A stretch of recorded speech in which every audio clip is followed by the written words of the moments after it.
Without further ado, help me welcome Dr. Wendy Wright. Well, I also have 3 children who, if yours is 19, our oldest is 38, so it's been a while, and 4 grandchildren. So that's perhaps my most greatest claim to fame at this point in my life. What I'd like to do with you is think a little about family spirituality by telling you kind of how I came to think about this and how I came to explore it. And then I'm going to share with you a little ritual that Kelly has warned you about and ask you to do some reflection with one another, and then we'll do it as a group too, because I'm really convinced that for the most part, although it may not be the most native thing to do, to think about putting family and spirituality together. For some of you, it may be a very normal kind of thing to think about, but somehow the language of our tradition has not always, our shared Christian tradition has not always been very helpful when we think about prayer and we think about, you know, the wildness of family life, the complexity of all that. Those two things really are together, and I'm going to explore that with you. So a little about my own experience. I am a historian of Christian spirituality with an emphasis on the 17th century French tradition, a hopelessly esoteric kind of thing to spend time with. But in the course of doing my doctoral research and my larger research as well, I found myself really immersed in the great prayers of our shared Christian heritage.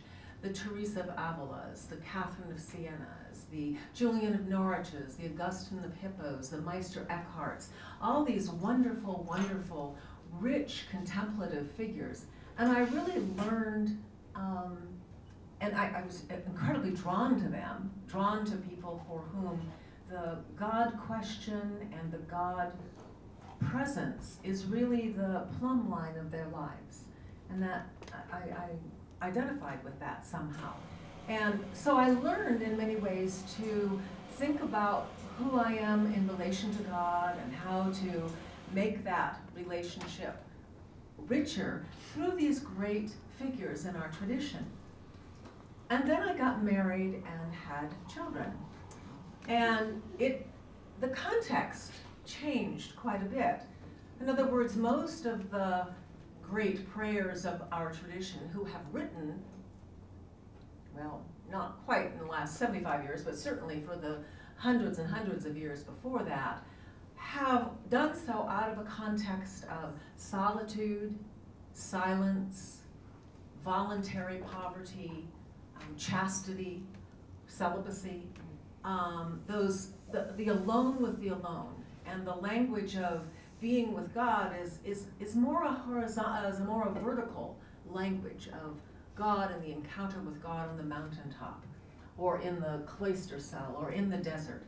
It's not completely true, but at the same time there is a long heritage of that kind of language. And I remember loving my people, and then especially when I started to have children, it was like, this is really a different context. This is not silent, and this is not solitary, and this is profoundly relational. This is wild and busy. This has less to do with, you know, voluntary poverty than with stewarding and caretaking and tending. It has everything to do with human relationality in all of its manifold kind of forms. And I remember reading a wonderful passage by St. Jerome.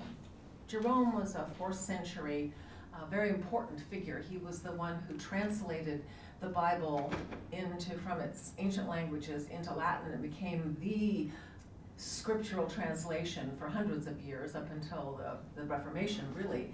And Jerome was somebody who very much embraced the early Christian idea of, if you really want to do the Christian thing, you have to leave the world.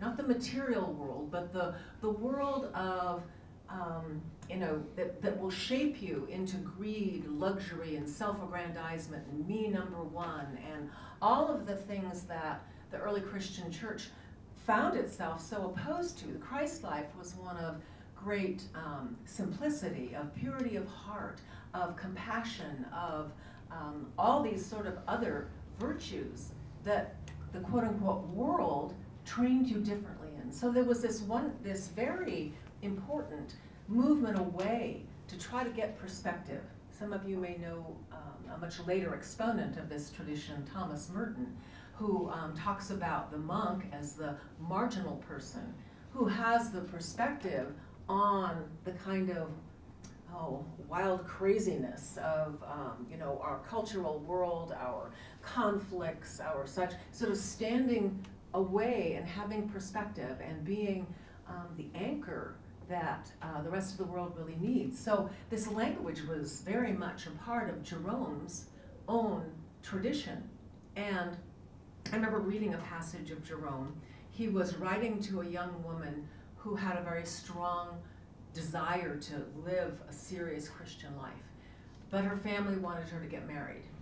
And he says, I'm going to paraphrase here, but he says, well,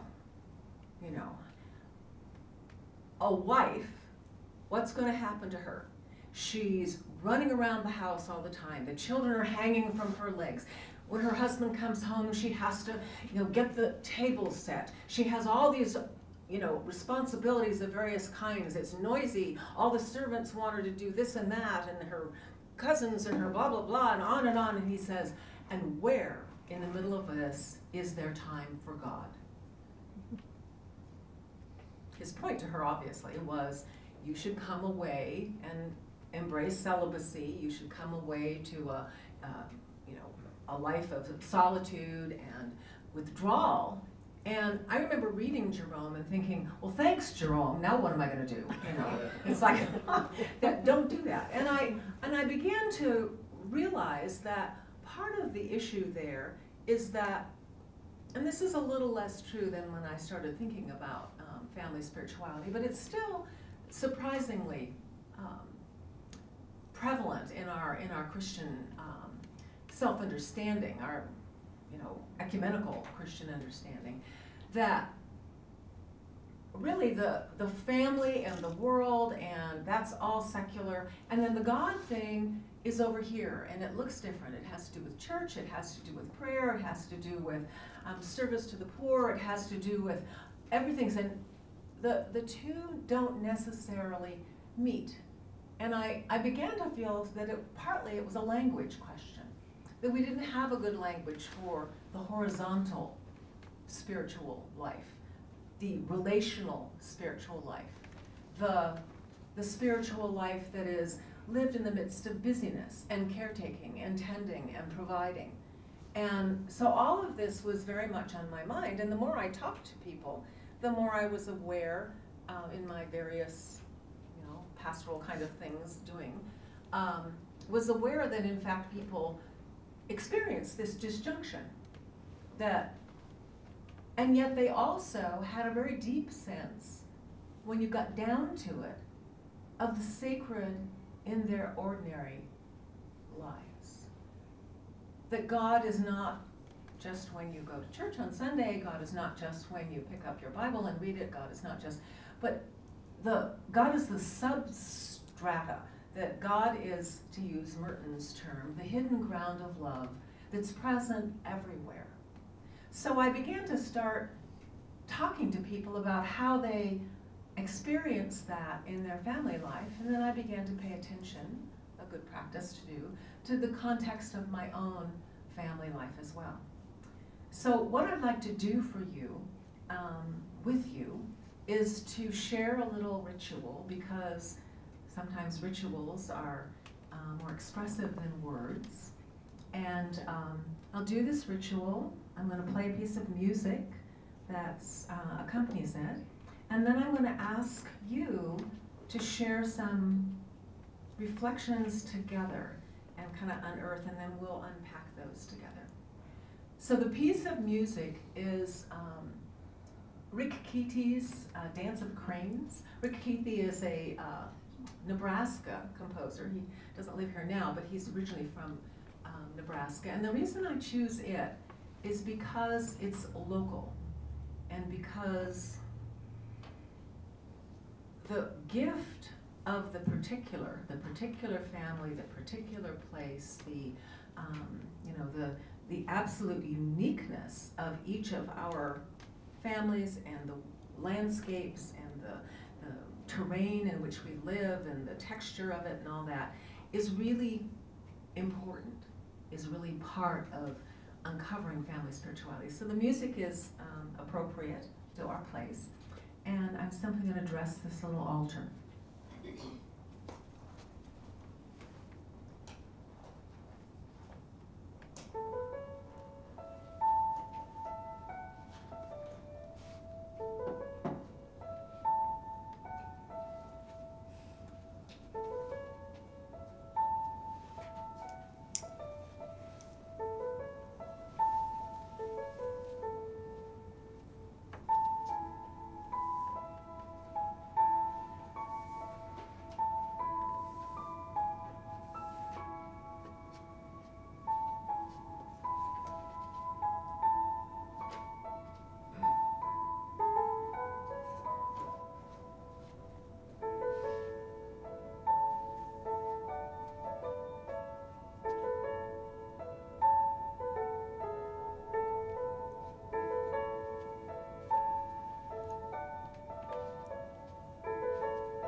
So these very ordinary items that I have dressed this little altar with are all something from our family, and I'm going to tell you what they are.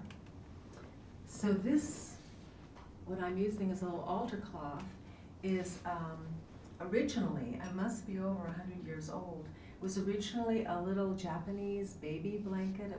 It's made of a special kind of silk, and it's a swaddling blanket for little Japanese children. And it was given to my parents by the Binfords, who were friends of theirs, who were missionaries in Japan.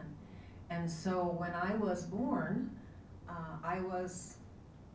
a hospital, but they wrapped me in this lovely little silk baby blanket and brought me home. And each of our children, our 3 children, when they came home for the first time, were wrapped in this. And our grandchildren, actually, were their first picture in the hospital was taken lying, each of them in the on this little blanket.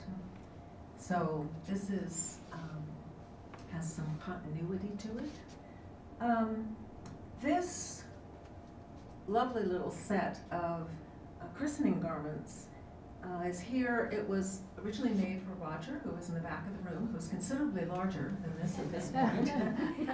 It was made for him by friends of the family, and it has the wonderful quality of something of these little handmade things that the embroidery is just a little different on either side. And again, Roger wore it when he was christened in Manhattan, Kansas, and each of our children also wore this when they were baptized in different places in California and in Cambridge, Massachusetts. And our latest granddaughter, Cecilia, who's 7 months, 8 months old now, wore it at her baptism. So this is there for Roger. This is also here for Roger. When I was working on my dissertation, in France, working on these French 17th century mystics, we would go to a lot of monastery bookstores and gift shops and things like that. And all of them have books and icons and things like that. And I remember we were in Dijon, and Roger was in there in the gift shop, and he came to me. He said, "Look at this icon. You can't see it very well from where you are, but it's a traditional Orthodox icon with two people, a man and a woman, embracing in front of a kind of city gate, right?"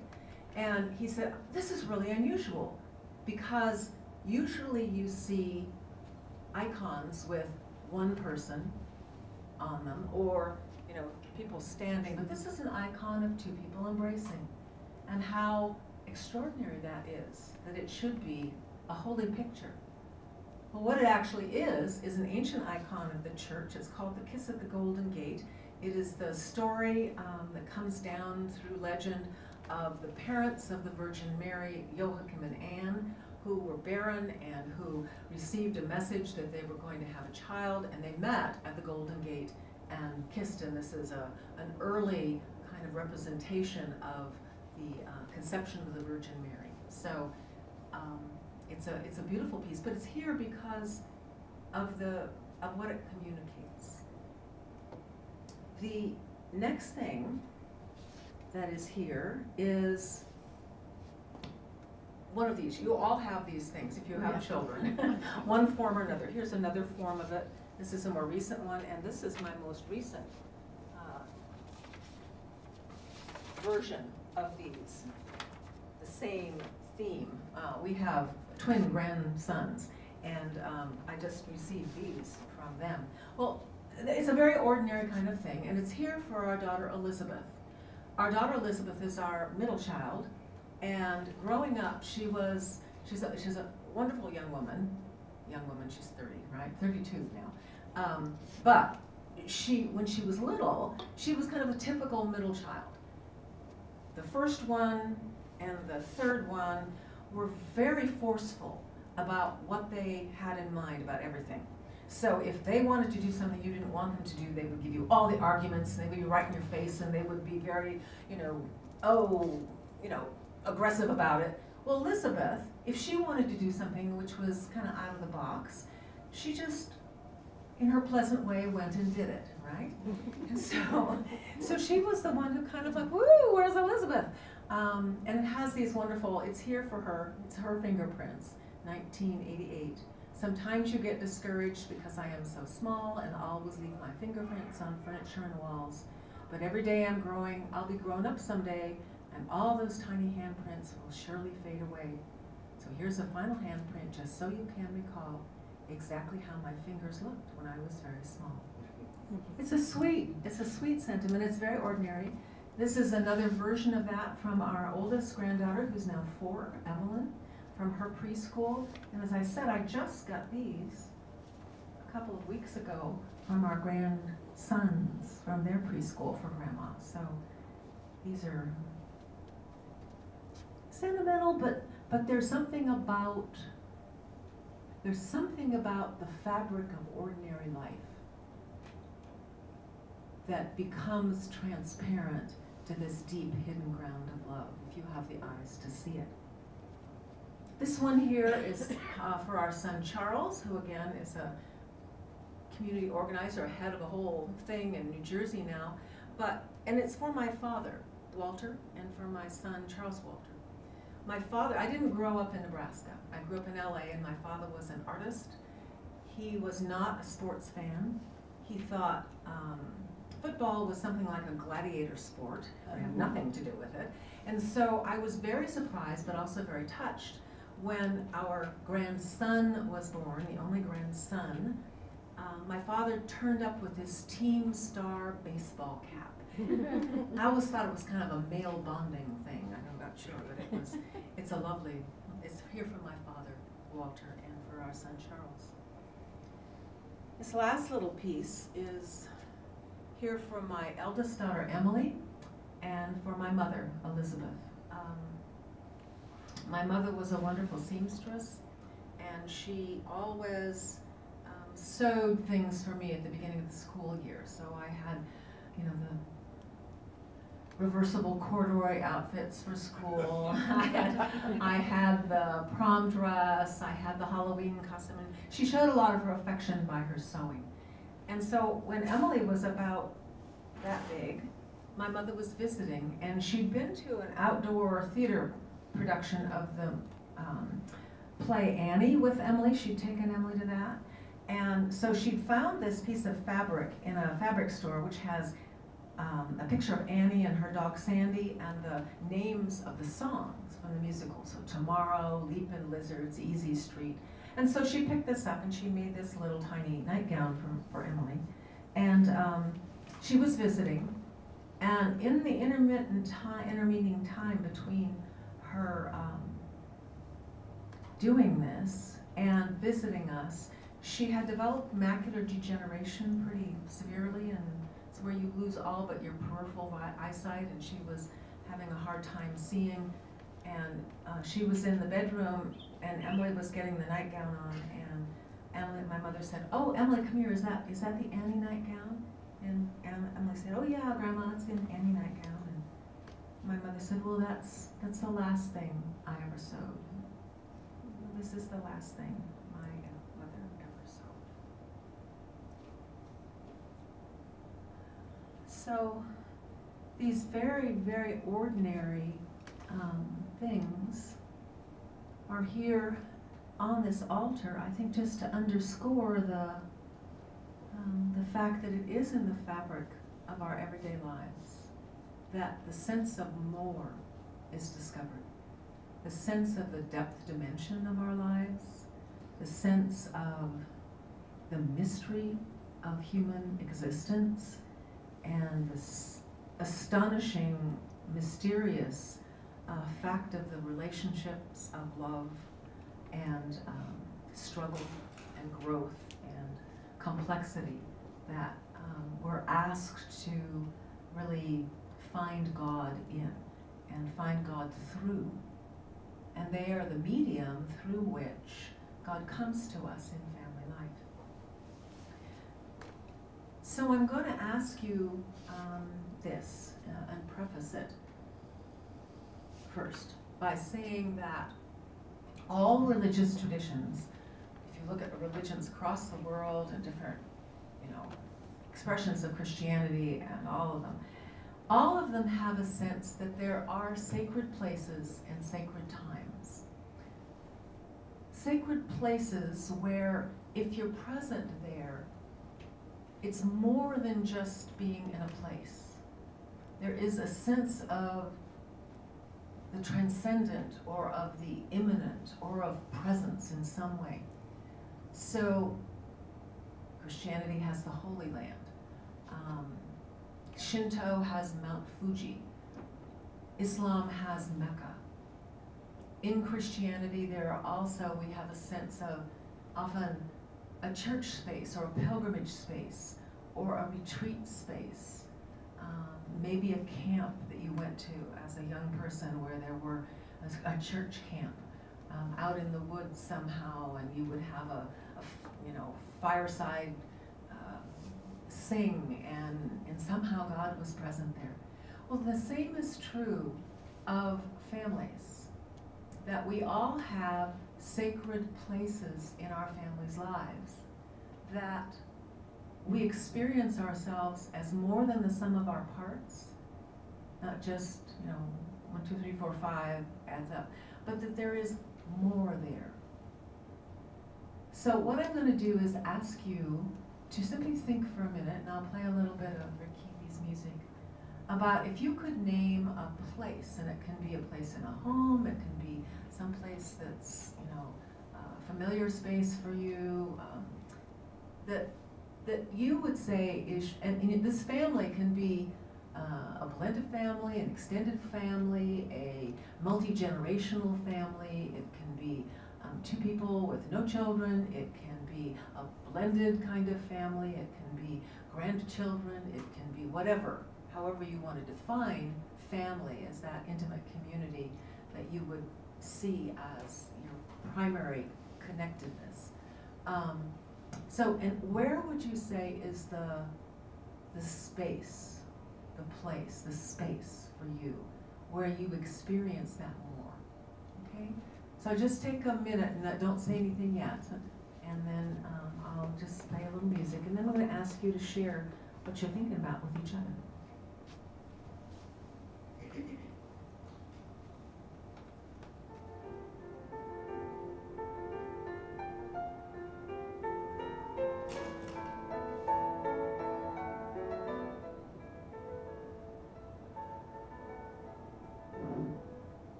Okay, if you're an outlier, could you kind of scoot in with somebody else or find somebody near you?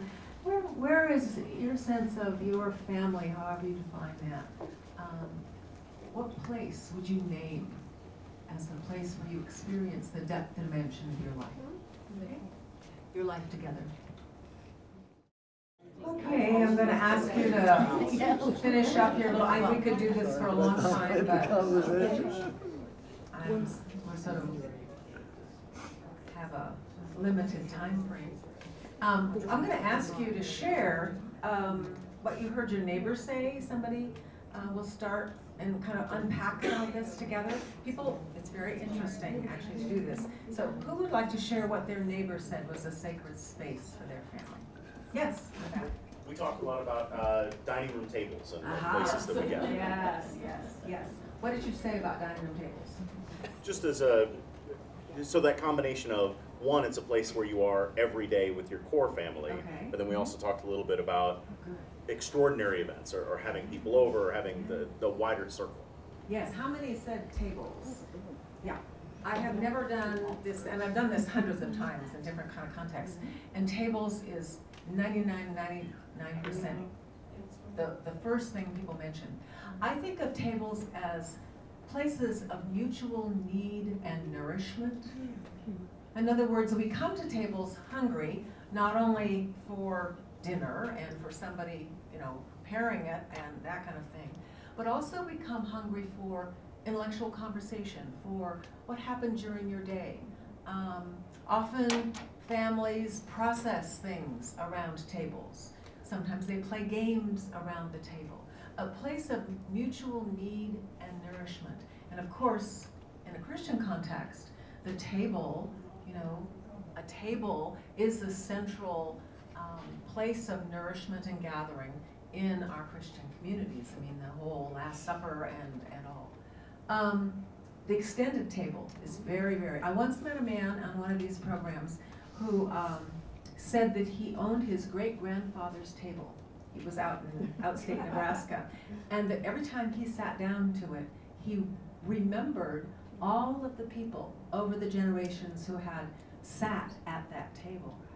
And how rich. I think it's Thornton Wilder, doesn't he have the long Christmas dinner or something, a play actually about that intergenerational table and how powerful those stories are and how powerful the presence is. People often have rituals around tables, not only, you know, the right kind of manners and setting the table right, but our son, who was our youngest child, while we were growing up around our table, always had this, you know, Roger's always at the end, my husband's always at the end, and I would be kind of over here, and Charles had the seat over here, and then his sisters were over there, and when we had people, but that was Charles's seat, and he went off to college, and, you know, and then it was just Roger and me, so I kind of moved over because it felt funny to be, you know, like some sort of, you know, well, I'm way over here. And he came home one, I don't know what it was, for some vacation, and he looked at me and he said, "That's my seat." So you have this sense of how we are together, and there's these wonderful rituals around tables that families interact, you know. So tables are powerful, powerful places of mutual need and nourishment. What are some other places you mentioned, people mentioned? Yes? Joan mentioned a cabin, her family's cabin in Vermont. It's been passed down through the There you go. generations. Yeah. So a vacation place, or I heard you over here mentioning the mountains, right? A place where you return to. Often people will say that it's not the Disneyland vacation, the once-in-a-lifetime vacation that's the sacred spot necessarily. You might have a great time.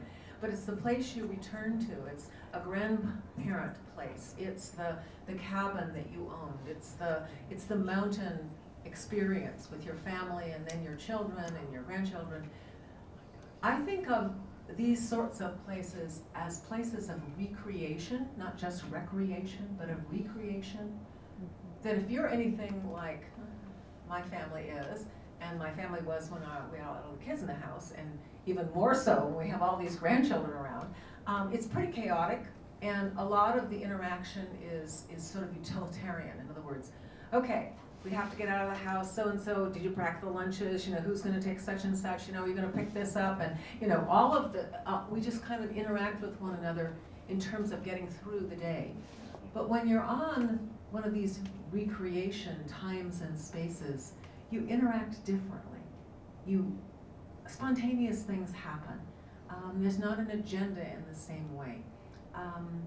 Other conversations can happen that would never happen in a more our scheduled lives that we lead today. So there's powerful places.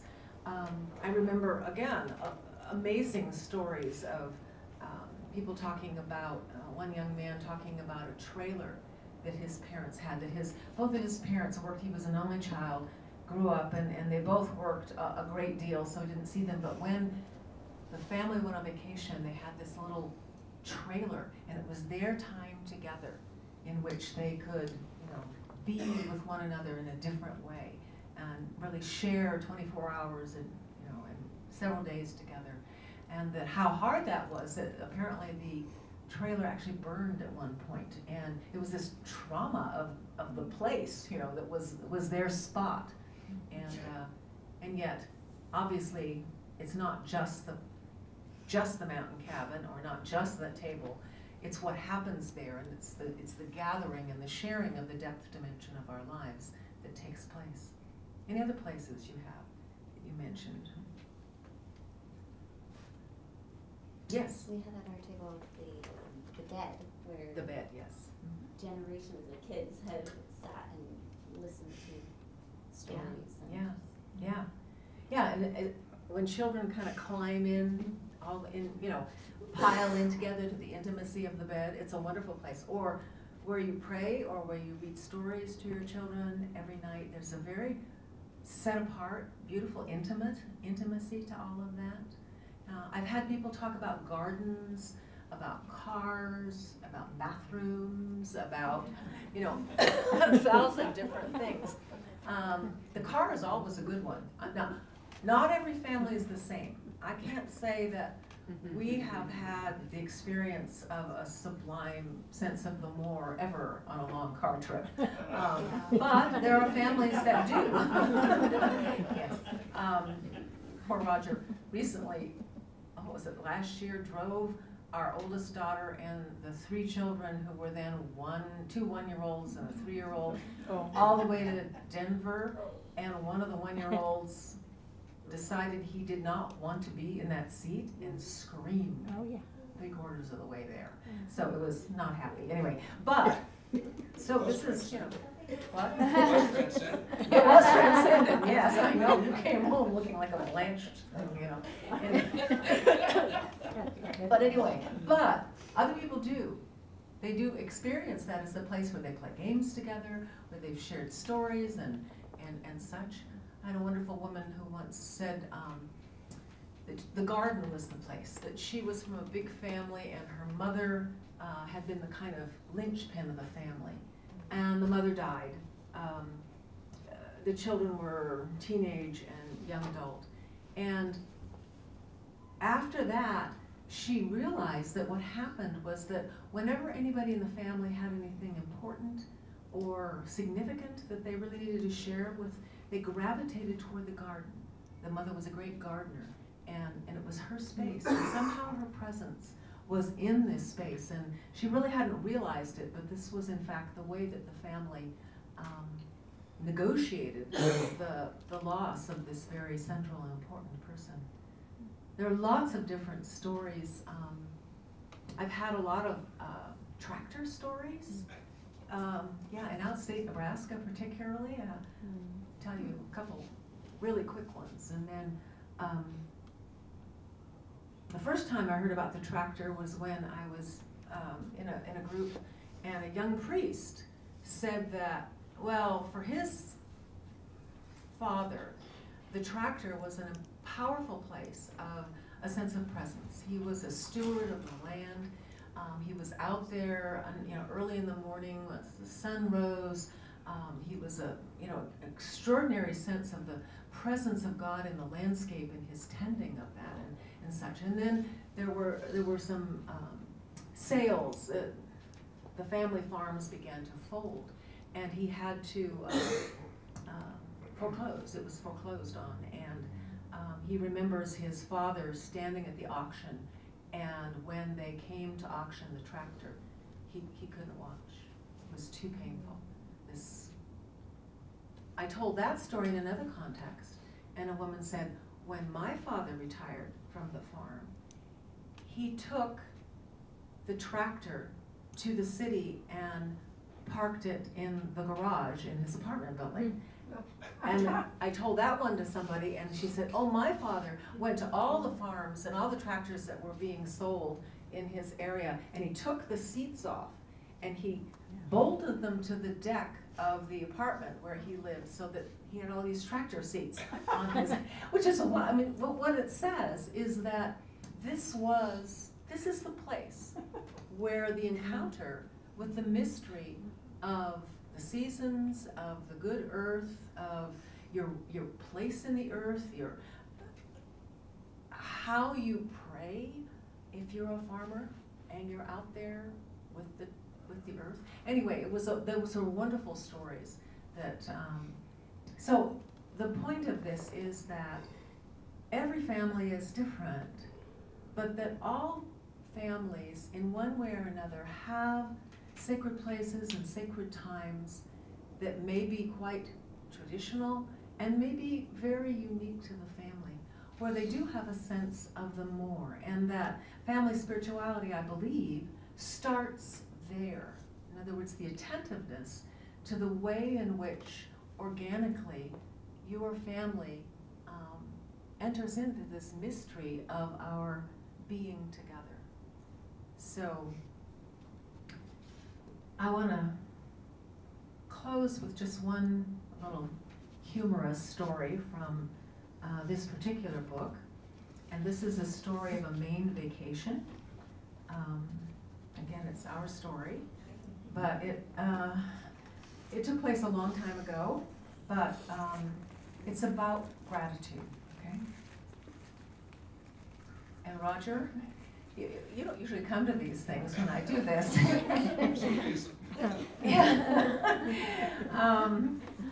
He will say, I'll preface what he'll say at the end of this story, which is, well, you know, Jesus, when all the storm came up and his disciples were all terrified, he just, you know, kept sleeping through the storm, right?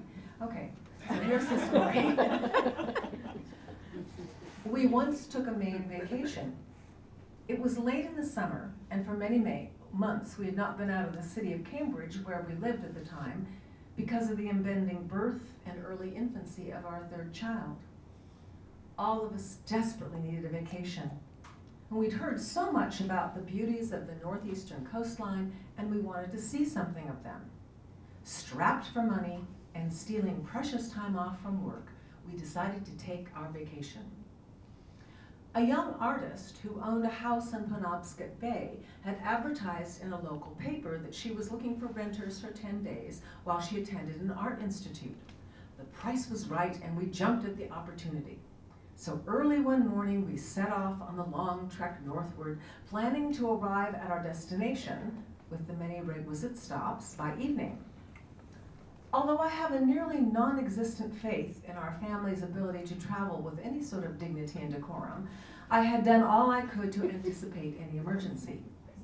Well, everything seemed ideal for about a half an hour. And then our 2-year-old daughter vomited her breakfast all over the back seat.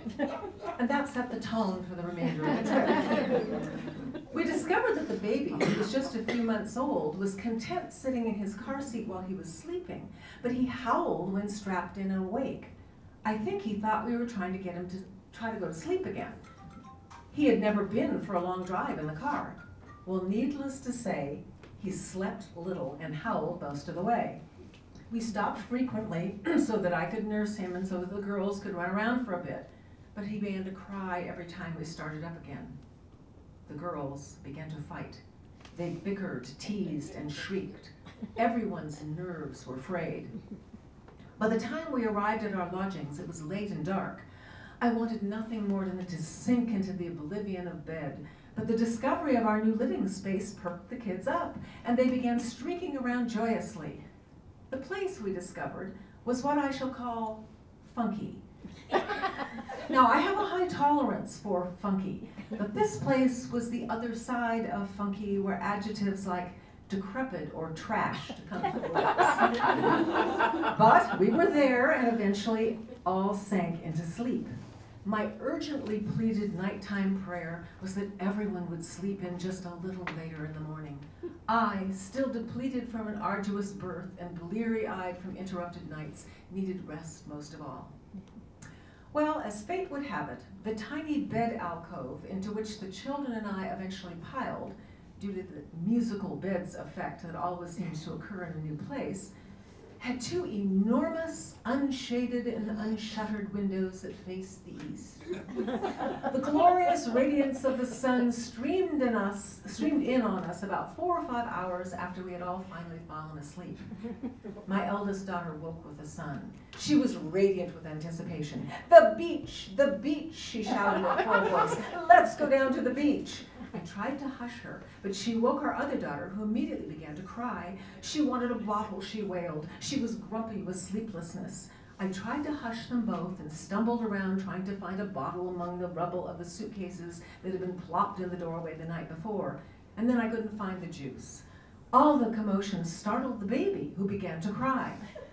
Our middle daughter, still green-eyed and jealous at this usurping sibling, began to move menacingly toward the baby. My eldest continued to insist at full voice that she wanted to go to the beach now. I tried to explain that the waterfront was a good half-mile down the hill from the house and that we were not ready yet to go out of doors. She became very angry and declared that she was going to go out now. I said she was not. She started to storm out, but stepped in a pool of pee that had formed beneath her sister, who, still weeping, had pulled off the disposable diaper she was wearing. Now the two girls began to scream at each other, adding their howls to the wails of the baby. I managed to find the juice in the bottle, but came back into the room just in time to see my bare-bottomed daughter lunge at the baby and bite his leg. Pulling her off him, I picked him up, gave her the bottle, tried to settle him down to nurse. It was impossible. I was close to screaming myself and so limp with exhaustion from the short night that I was close to tears. With gritted teeth, I realized that my husband was sleeping. Tucked in his sleeping bag neatly out of earshot in the living room. Sorry, Proctor. My eldest daughter was by now hysterical, ranting on about running down to the seashore alone in her night clothes. Frantic and pushed beyond control, I leapt up and took her fiercely by the shoulders. "Oh, you've hurt me," she screamed in a shocked voice. Had I wondered? Confused, furious, remorseful, I somehow gathered up all three wailing children, hauled them into the living room, and dumped them on the inert body of my sleeping spouse. And then I ran out of doors into the low-living fog of the May morning, hurled my nightgown self onto the stump of a fallen tree, and cried. When I returned to the house, things had calmed down, but my heart was agitated and remained so much of the day. How was I going to negotiate 3 children? Would we never make a graceful adjustment to one more? And why was this anticipated special time so marred by ill spirits and anger?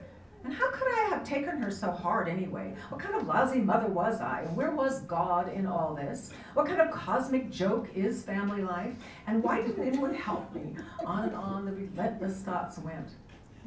Late in the morning, we all climbed into the car and headed for the nearby town to have lunch and to buy provisions for the week.